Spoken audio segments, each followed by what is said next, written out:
Jörg, welcome to the webinar today. So glad to have you back. It's exciting because a lot has happened since we last spoke. I think it would make sense maybe to hear a little bit about where you guys are at, where you're at in ESM, where you're at personally, where you're at as professionally. So let me turn it over to you to come on the show and tell us a little bit about what's going on in your view of ESM. Okay, sure, can do. Welcome. Well, the point is currently we are still testing. Well, we're testing now for a whole year. And as you know, we are testing with different vendors, so actively testing. To be honest, it's still a pilot. So we are just taking month by month an export from our Endo system and just converting that to CPML messages. And use that to try some real-life testing of the standard, right? Because what you can do, of course, you can theoretically think about what would be a possible invoice matching, and then, of course, you define the standard. But if it's then about practical usage, of course, you see a lot of surprises, and that's what I wanted to find out, that it's really working, or if there are issues, where they are. And that's why we decided to more or less do a pilot and not do just like a typewriter for some messages that were intentionally agreed, of course, to match, but to practically use real life data and to try it out. And that's what we're more or less doing. And I see even other counterparties that now, one after the other, also moving to that step of not just generating one file with pre-agreed values, but that obviously then try sending full invoice sets with full line items, meaning real trade data, not just a header. I think it was for started still a unique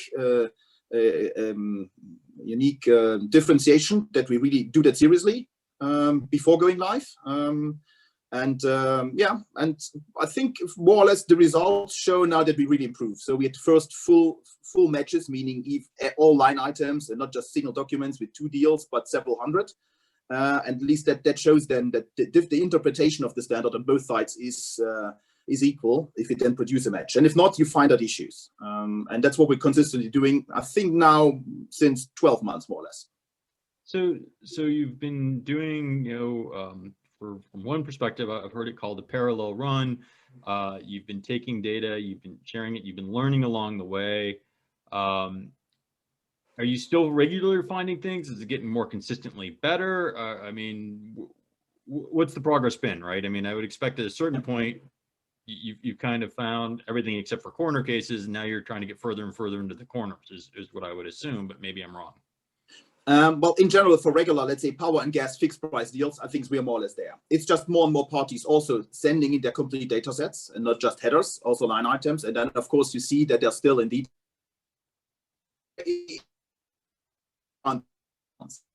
there's few but price and issues and were refined standards concerning negative prices. And those things, of course, may happen. But if you have major counterparties, we have a lot of activity, then, of course, it's more likely to happen to stumble upon those things. And the next step, what we now intensively want to do more, is then also run nettings, not just invoices, but also nettings. But we're at the start there. I think I've not yet matched any netting documents. So that's the next best step. And then, of course, going more into the domain away from physical deals, but also into financials. Into financials as well. Yeah, that makes sense.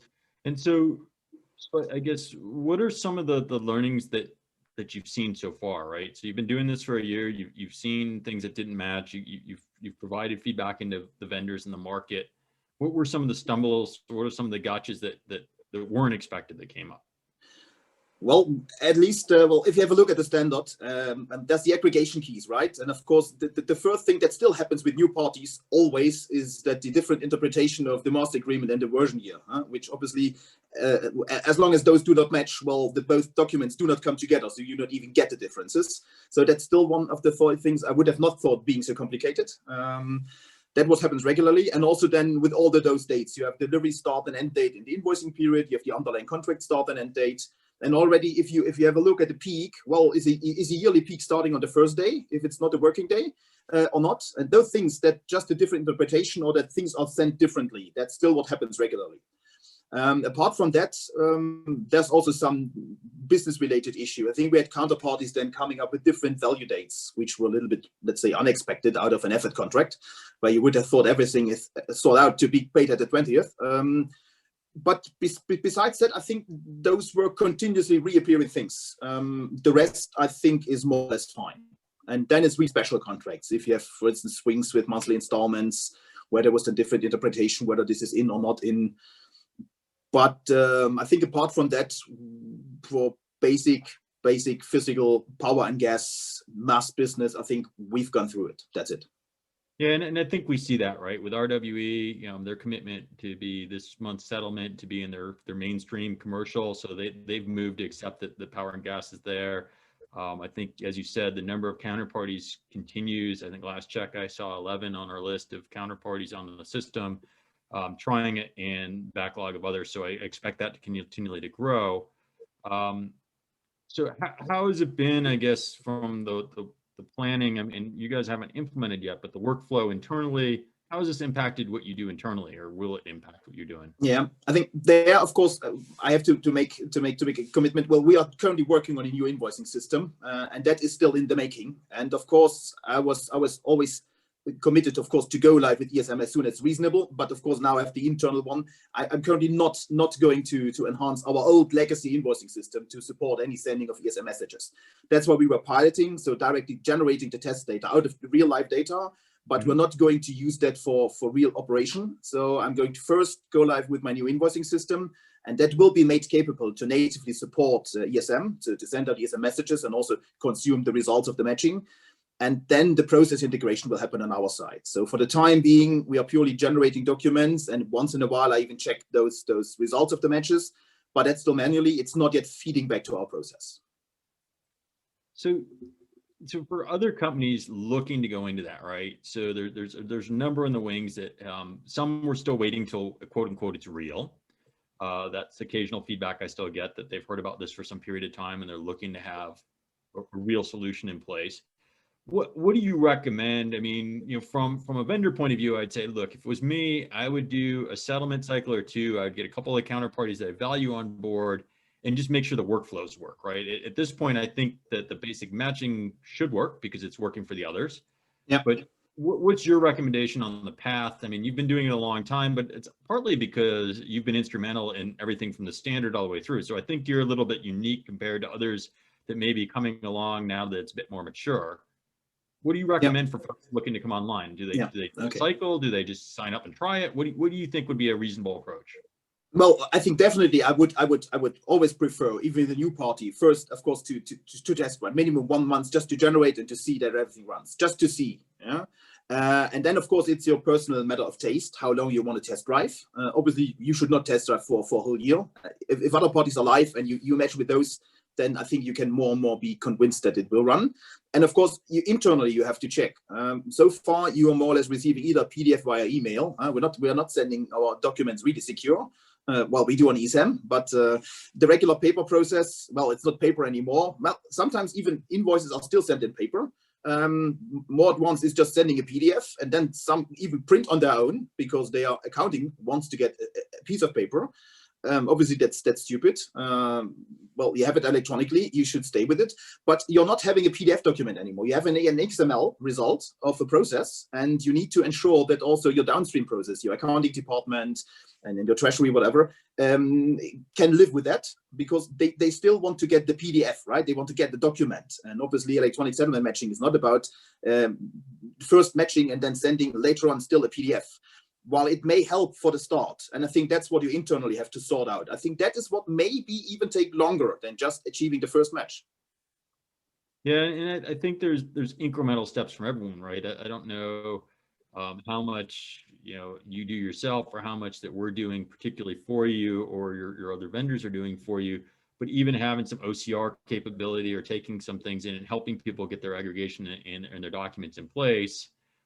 Is one thing that I've seen us doing with some of the newer counterparties coming in, just to help speed up their curve of learning. Yeah.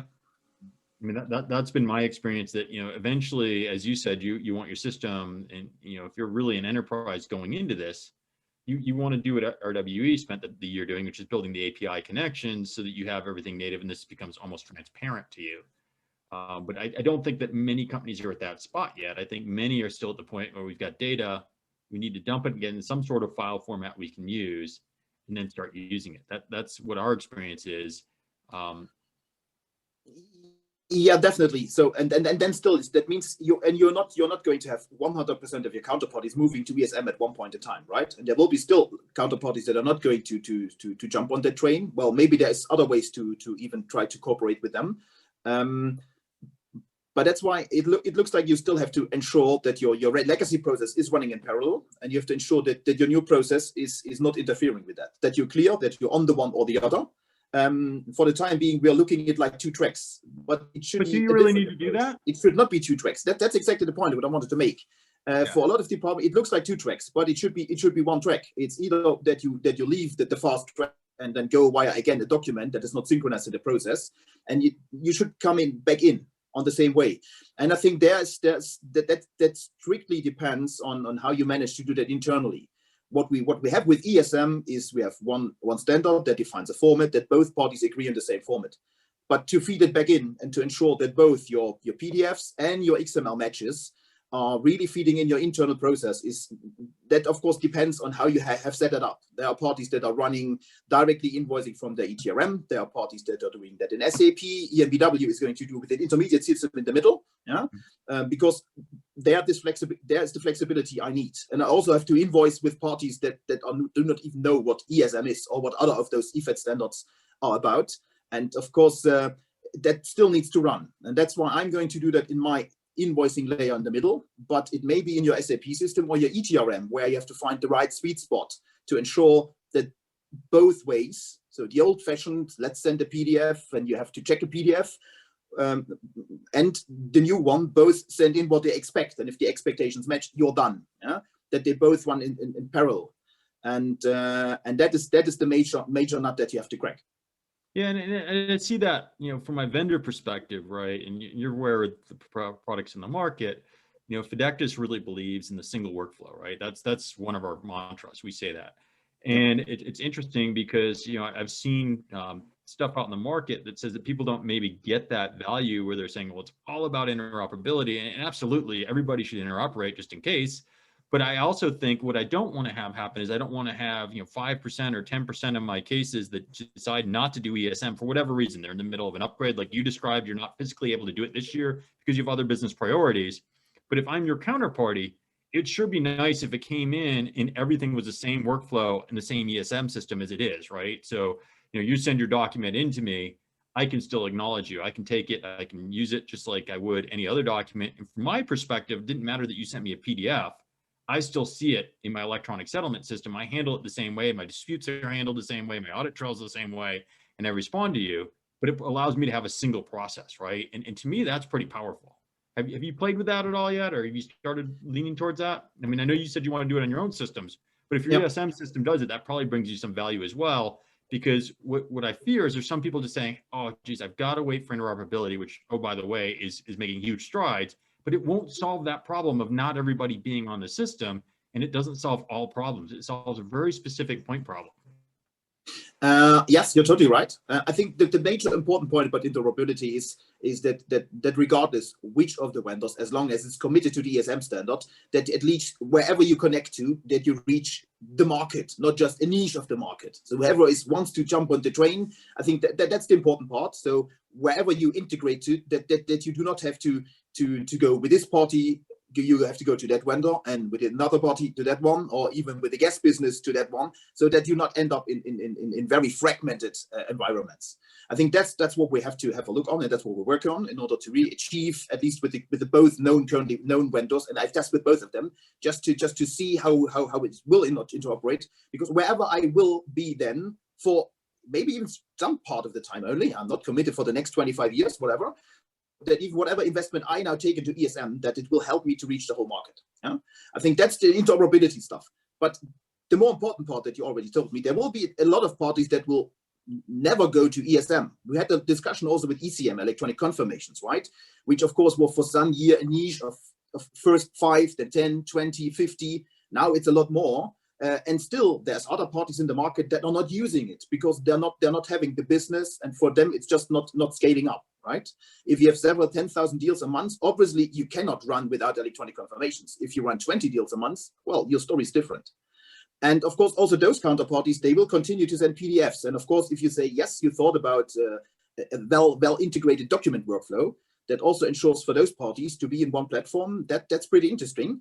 And that may even for smaller parties be the most important part, because they may have only 20, 25 counterparties, 2 of them doing native ESM, yeah? And maybe the other 18 doing something different, and that may help. The problem is I do not settle only wholesale electricity, right? I settle our internal sales channels, but even there for group internal, it may be even also an idea to use ESM. We're currently discussing that. But I have to settle sales. I have to settle production units. There's renewables, and there I'm anyway doing credit notes always. So I'm sending all the documents. Obviously, the pure matching in ESM is not what will be the benefit, but the benefit may be in an integrated, seamless workflow. I have to dive into that. Yeah, and like I said, I've seen, I just, as people are getting exposed to this and they look at the value, I mean, they see the value that we've just talked about. The gaps that still aren't there, right, as we put the foundation in place, is, for example, people haven't changed the EFET standard framework yet or agreements yet to potentially settle quicker or things like that, right? I mean, that hasn't yet taken place as systems are being there. But from my perspective, and you can give me your perspective, that starts bringing a lot more value when we can start changing those terms up and adding an addendum and things like that. Do you see that coming in the next year or so, or how far out do you think that is? Well, for the big chunks, let's say the big trading parties, the major 20, 25, 30 counterparties, where I have 80% of my cash flow, there I would rather sooner than later would like to see that we enhance, because current payment cycle, paying at the 20th after the month after, obviously is a very long time, and with a long time that the credit is bound. But obviously, well, there's some people in the market who are already at that point and see that it would be true value, but a lot of them is still, I do not see if, and I move parts of my cash flow to an earlier date and the rest stays, it may have a disadvantage. So a lot of parties are still reluctant on really speeding up. Well, I always said, I truly believe that within the next 5 years or 5 to 10 years, we will see OTC business being invoiced exactly like the exchanges, just the day after. You deliver today, you settle tomorrow, you pay the day after, or even within 1 day. So like on the exchange, I think that truly is on the long run where the whole OTC market will go to, due to those credit issues. But that's something that is still some years ahead. Yeah, I mean, we're moving at the speed of the energy industry in some sense, right? I mean, it's not a fast moving. People want to make sure things work, want to test it. I think what I've seen in the last quarter or so is, if you look, for power at least, probably the 2 largest players in Europe have both embraced different platforms, but they've both got onto ESM. They're embracing the technology and moving towards it. I think that's a plus for all players in the market, right? To get the market going, as we've said since the beginning, we want to enable everybody for ESM, however you get there. And that's where interoperability helps in the different platforms. I guess, in the minutes that we have left, I'm looking for your insight. I mean, you've been everything from sitting in the EFET conversations internally. How have things evolved, right? I mean, we don't have quite as much conversation on the standards as we did, because I think, we've got a lot rolling out. There's still quite a bit of ambition in the standards of things that from 1.0 said that will be covered in the future. You talked about other commodities. Absolutely. I know that we keep adding things to the platform because our customers are demanding it at this point, and we want to do that. How's that going on the standards front? What are you seeing there in the BPOC and things like that? Well, I think currently in the BPOC, we are more or less now discussing on what is the next step. So we are discussing on what is really the important part to integrate. I would even take it one step below in those user groups where we're doing the testing. I think for the time being, the next step will be truly to netting, exchange netting statements. Because from a business perspective, also I will go live with ESM when I can not only send a document and match one of the documents, but when I have the complete cash flow in. I want to have a complete cash flow in. I want to go live as soon as I can run invoices and nettings. So that's important for me. Played with, I mean, I know you've tried on multiple platforms. Have you played with at least the Fidectis automated netting? Have you seen our netting statements and been using them yet in the cycles? Or are you too focused day job? Yeah, that's the next step. What I will do, that's what I will do, to have a look on proposals and see whether this matches off. But what you need, of course, before a lot of what is really sending in the complete activity, so that you really have that you can really take your netting document that you exchanged again the old-fashioned way and have a look and see, well, if everything is in, obviously then if you really sum everything up, well, the net amount should be the same. That is the next step that I want to see. And if it's then about other commodities, well, that's niche.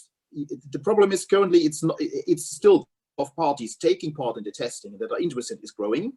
But I do not see that we have a growing demand for additional commodities, for instance, because of course some do physical coal, some do more financial swaps, but that's already niche. And I think that our main business is physical power and gas, and this is what we should have integrated fully. That means invoices and nettings, to see the full cash flow on the platform, and then even to speed up and to see, well, if we can generate it, we can generate it faster that way. And to see then also the credit lifts. That is important for me, but there may other counterparties have different opinion on that. Yeah, I think it's across the industry. People have different needs. At least in my experience, talking to a lot of them. The base functionality though is got to be there for everyone to be in the test. I guess, you know, as you've seen recently, I guess the numbers are going up. What would you recommend to someone sitting on the side? Is the time now? Is this real enough, or is it still a science experiment in your appearance? You know, where is it? I get that where your company's at, but you're also a contributor and an individual in the meetings. Where do you think the platforms are in terms of maturity? Are they ready for, you know, basic usage and getting basic matching done? I mean, are you comfortable that they can do that today? Yes, of course, definitely. So with both user groups, I practically have, of course, full line items, full data matches that runs. What of course you need to do is your integration in and out, and that also what is then the result, that you feed that back to your process efficiently. But the platforms are running. So now we just need more people that are really committed to delivering their full data sets. And if this then matches, then take the next step and do it live, and then not exchange on the side record again a PDF document, right? But you have to try it out.